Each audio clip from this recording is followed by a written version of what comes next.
The first video we looked at slope, we looked at linear functions, y-intercept, x-intercept, and started to look at slope-intercept form and how we can use that to graph. So we got this equation here, 2x plus 3y equals 6. This is what's called standard form, where the x and the y are on the same side of the equal sign. This problem is asking us to change that format, change that the way that looks into slope-intercept form, and then graph that function. So slope-intercept form, the y was isolated, the y was by itself. So we're going to do that first. So if we have this equation here, to get y by itself, we can subtract 2x from both sides of that equal sign. If you put 6 minus 2x, it's not wrong. However, the slope-intercept form has the x's first, and so I put the x's first. I subtracted 2x, put the negative 2x here, and this was a positive 6, so I put plus 6. So I'm always going to put the x first, simply because that's kind of the form that it goes into. To get y by itself, then I'm going to divide by 3. Be careful, you're going to divide everything by 3. You're not just dividing the y by 3, you're not just dividing by 6 by 3 or 2. Everything gets divided by 3. So you end up with negative 2/3 x plus 2. Once we have that form, once y is isolated, once y is by itself, the plus 2 here gives us the y-intercept. So we know that when we graph it, it says then graph the function. When you graph it, you're going to put a dot on the point at 2, where the graph crosses the y-axis, and the slope is negative 2/3.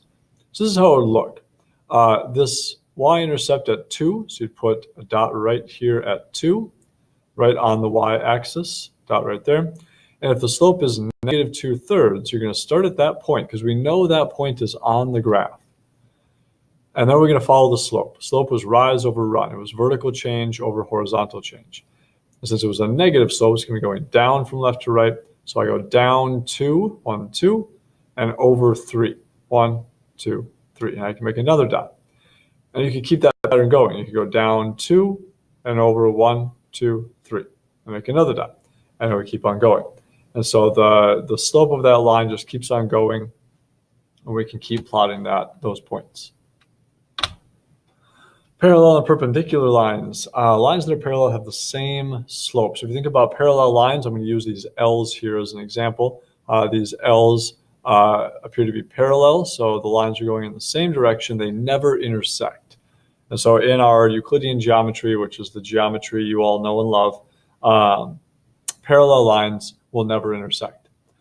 So when two lines are parallel, if they're not going straight up and down, if they're at an angle, their slope is the same. They have the same rise and run. They go up and over at the same rate every time. So if you were asked to find the slope of any parallel line to this line here, so we have this equation for a line y equals 4x minus 6. If we want to find the slope of any line that's parallel to that line, it's going to be the same slope. So if the slope of this line is 4, the slope of every other parallel line will be 4. The only difference between this line and every parallel line will be where it crosses the y-axis. It'll move up or down a little bit on that y-axis, but the slope will stay the same. So parallel lines have the same slope. And if it asks you to find the slope of any parallel line, you just say the slope is 4. It's the same thing. Perpendicular lines. Perpendicular lines have opposite and reciprocal slopes. What that means is that if we have a slope, so if we have one line going in a positive direction, going up from left to right, the other line to be perpendicular, which means crossing at a 90-degree angle, the other line to be perpendicular would have to have a negative slope, because it has to be going the opposite direction to cross at kind of a T or an X that has a 90-degree angle in it. And so one's going to be positive, one's going to be negative. That's where the opposite comes in. And the reciprocal means that it's not just going in the opposite direction, but it's going to be flipped. We're going to flip that over. I'm going to show you what I mean here. So if you want to find the slope of any line that's perpendicular to y equals 4x minus 6, the slope of this line is 4. So every parallel line has a slope of 4, but the perpendicular would be the opposite of 4, so negative 4, and the reciprocal. it's going to be negative 1/4. And just to kind of emphasize that, and I didn't think to put this up before, so let me do this really quick. I'm going to show you what that looks like, because sometimes it's easier to see things than it is to just look at the numbers in the algebraic reasoning. So 5y equals 4x. There's my graph. If I just take the opposite of that, y equals negative 4x, you'll notice this is definitely not a 90-degree angle. This is a very acute angle. It's an acute one. And so it's less than 90 degrees.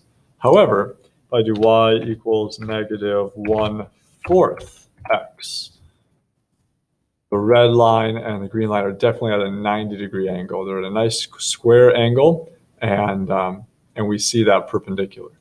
So 4x and negative 1/4 x, those two slopes give us perpendicular lines. So that's what that's looking at.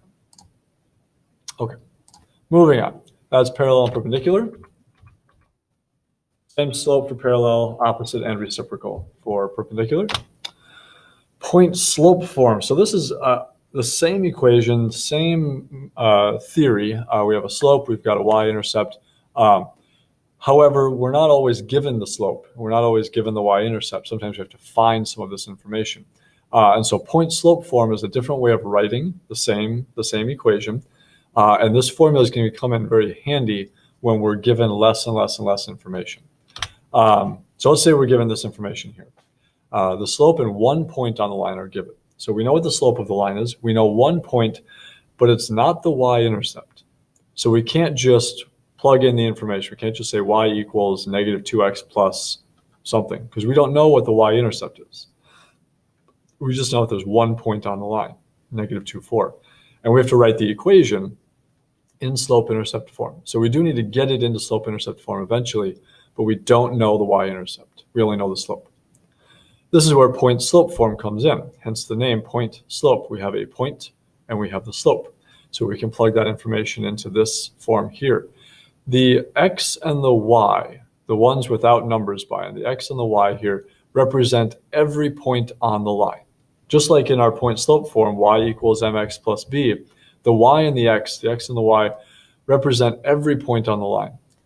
This x1, y1 represents one specific point on the line. So here's that one specific point right here. So I'm going to take the slope, negative 2, and plug it in for m. I'm going to take the x value of this 1 point and plug it in for x1.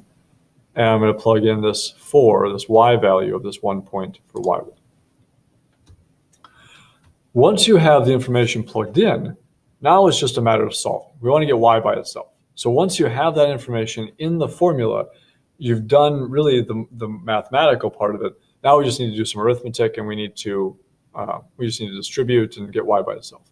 So distribute through the parentheses. I put this minus negative 2 in here. Subtracting a negative is the same as adding. When you take away negatives, you're adding positives. So I'm just going to change that to plus. But it is, that's the way it looks, minus a negative 2. I'm going to distribute through the parentheses. So I'm going to get negative 2x minus 4. Don't forget to do the negative 2 times 2. If I want to get y by itself, then all I have to do is add 4 to both sides. Now, when I added 4 to both sides, I got 0. You could put plus 0. There'd be nothing wrong with putting plus 0. But adding 0 doesn't really do anything. It's like saying 5 is the same as 5 plus 0. Well, sure, it's true, but it's also 5 plus 0 plus 0 plus 0. So we don't usually add all the zeros, but it isn't wrong. So y equals negative 2x is the correct answer for this equation.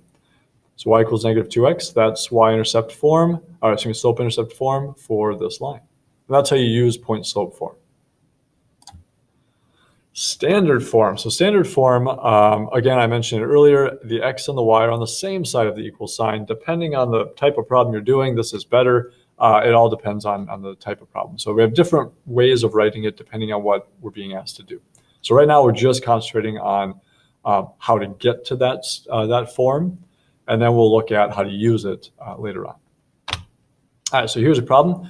We've got 2 points that are on the line. We know these 2 points are on some line, and we want to know the equation that goes through those 2 points, and we want to put it in standard form. This is going to be kind of a longer one. So if we want to find the equation and we have at least one point, we could use point slope form, but we would need the slope. We don't have the slope. Luckily, we have a formula that says that, oh, here's point slope form again. There you go. We have a point. We've got actually two of them, but we don't have the slope. But we can find the slope given 2 points on the line. So we can subtract the y's, negative 2 minus 4, subtract the x's, 1 minus 3, and plug it into that formula. The slope is going to be 3. All right, now I know the slope, so I can plug that into my point slope form. And I have two different points to choose. I'm going to choose 3, 4. It doesn't really matter which one. There's no benefit to either one. I'm going to choose 3, 4. And so the slope was 3. My x value that I chose was 3. The y value I chose was 4. So I plug those in. I'm going to distribute through the parentheses. Oh, and there's your point slope form. Distribute through the parentheses. I'm going to add 4 to both sides. And you'll notice that at this point, I've got it into points or slope-intercept form. That's kind of the start. We're not quite done. So I have an equation for the line. It's just not in the form they're looking for. So be careful looking at the problems. Make sure you know which form they're asking for. If they're asking for slope-intercept form, you're done here. If they're asking for standard form, you need to take it one extra step. We need to move the x's onto the same side as the y's. So to move these 3 x's over to the left, I'm going to subtract 3 x's from the right side, so there'll be no more x's on the right side, and I'm going to subtract 3 x's from the left side. The x's and the y's can't be combined together, so I'd be negative 3x plus y equals negative 5. And that would be your standard form. That was a lot of work. We had 2 points. We could use those 2 points to find the slope. We could then use the slope and one of those points in this point slope form to get it into slope intercept form, and then take one extra step to get it into standard form. Whew. Last one. All together now, the biggest problem that we could have, we're going to find an equation for the line through the point 4, 3 in standard form, perpendicular to the line through the points 2, negative 2, and A1. Pause it, reread that to yourself. Try and get a grasp for what that's even asking. I'm going to show you an image of what that's asking first before we do any arithmetic. If you want to just go ahead and do it, great. If you got this, go for it. So here's what it says.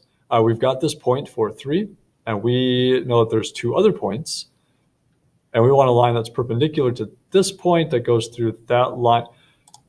Here we go. Here's our point 4, 3 right there. So that's that first point they talked about. And we want to find a line that's perpendicular to the line that goes through these 2 points. So first, we need to know what this line is. Because we've got these 2 points, and there's got to be a line in between. Once we know this line, then we can concentrate on finding a line that's perpendicular to that line that goes through this point. So this is the picture. This is what we're trying to do. We're trying to find the equation for this line first, and then we're going to try and find the equation for the line that's perpendicular to that line that goes through this point. That's our goal. Let's go back here. Okay.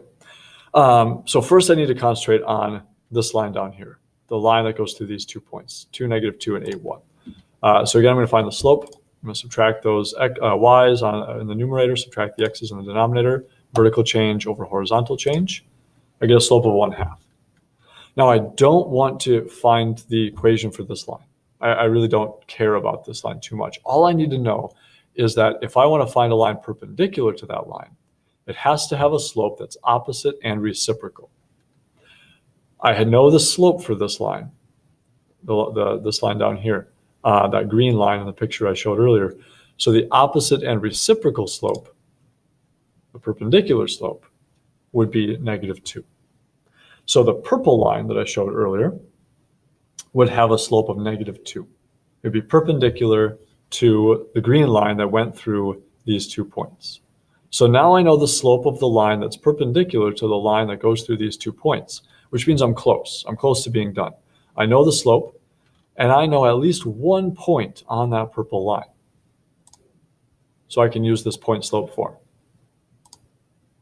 plug in the slope for my perpendicular line, my purple line.